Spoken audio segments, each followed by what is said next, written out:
राखणदार लक्ष्मी. दिवाळीच्या सणासुदीच्या दिवशी ती आली. ती आमच्या बागेत कंपोस्ट पीटच्या शेजारी फिरत होती. दुसऱ्या दिवशी तिला गोठ्याजवळ जन्मलेल्या तान्ह्या वासरासह पाहिले. थोड्याच वेळात ती आमच्या अंगणातील गायी, शेळ्या, मेंढ्या आणि कोंबड्यांमध्ये चैन मिसळली. तिला आमच्या राहत्या घराभोवती आपुलकीच्या थाटात फिरायला फार काळ लागलाच नाही.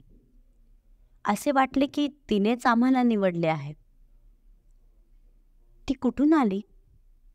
ती आमच्या आवारात कशी घुसली? तिचे पूर्वज कोण होते आणि ती कोणत्या जातीची होती? आम्ही अंधारात होतो. तिच्या इतिहासात खोलवर जाण्याचे साधनच नव्हते. आम्ही काटेरी कुंपणाने वेढलेले एक माफक शेततळे बनवले. आमचे जवळचे शेजारी 1 किलोमीटर अंतरावर राहत होते. एक वृद्ध जोडपं असल्याने आम्ही एकांतात राहत होतो. आम्ही एका मुलाचे आणि एका मुलाचे पालक होतो. दोघेही परदेशात स्थायिक झाले होते. आमचा मुलगा संयुक्त अरब अमिरातीमध्ये आणि आमची मुलगी कॅनडामध्ये. आम्ही सहवासासाठी आतुरलो होतो. आमच्या मुलीच्या नावावरून प्रेरणा घेऊनच आम्ही आमच्या नवीन पाहुण्याचे नाव लक्ष्मी ठेवले. लक्ष्मीने तिच्या मानेवर, पोटाखाली आणि हातापायांवर हस्तिदंताच्या डागांनी सजलेला एक समृद्ध ठिपका घातला होता. तिचे स्वरूप असे सूचित करत होते की तिने फिकट गुलाबी पायघोळ घातले होते. ती दुबळी होती, पण पूर्ण पंख असलेली शेपटी धारण केलेली होती, जी शाही उत्पत्तीचे चिन्ह होते. तिच्या रूपाने विशिष्ट वंशाच्या खुणा प्रकट केल्या होत्या आणि तिचे डोळे मोहक आणि चैतन्यपूर्ण आत्म्याने चमकले होते. अवघ्या पंधरवड्यातच लक्ष्मीला तिचा पायंडा सापडला होता. तिचा प्रदेश आमच्या हद्दीत तिने स्पष्टपणे परिभाषित केला. तिच्या दक्षतेशिवाय आम्ही आत जाऊ शकत नव्हतो. सामान्य भटके आणि भिक्षा मागणारे आमच्या गेटपासून अंतर राखत. किरकोळ चोऱ्या आणि भंगार गोळा करणारे आमच्या कुंपणाजवळ जाण्याचेही धाडस करत नव्हते. गायी ढोरं पाळणारे आणि मेंढपाळांनी आमच्या घरापासून अंतर राखले. तिने कोणत्याही प्रकारचे अतिक्रमण सहन केले नाही. त्रासदायक उंदीर आमच्या शेतातून नाहीसे होऊ लागले. साप आणि ससा पळून गेले. भटक्या श्वापदांनी इथे त्यांची भटकंती बंद केली. लक्ष्मीने स्वतःला एक मेहनती राखणदार म्हणून स्थापित केले.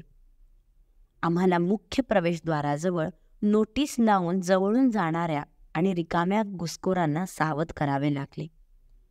आम्हाला तर पोस्टमन आणि वृत्तपत्र विक्रेत्यांनी एक पत्रपेटी बसवावी लागली. 20 कंपन्यांच्या युटिलिटी रीडरने तिच्या चाव्याच्या भीतीने त्यांच्या भेटीही थांबवल्या. तिथे स्थानिक दुग्ध व्यावसायिक हरीश यांच्याशी मात्र आपुलकी दाखवली, ज्याने तिच्या दुधाची सोय केली. तिने आमच्या घरगुती मदतनीस शांतीलाही पसंती दिली, जी कधीकधी तिला आंघोळही घालत असे. पहाटे आणि संध्याकाळच्या वेळी लक्ष्मी माझ्या जोडीदाराकडून तिच्या उदरनिर्वाहाचा एक भाग घेऊन स्वयंपाकघरातून बाहेर पडायची. जे काही मिळेल ते तिने सेवन केले. जेवल्यानंतर ती आमच्या वरांड्यात थोडा वेळ आराम करायची. विश्रांतीनंतर तिची नियमित तपासणी सुरू असायची.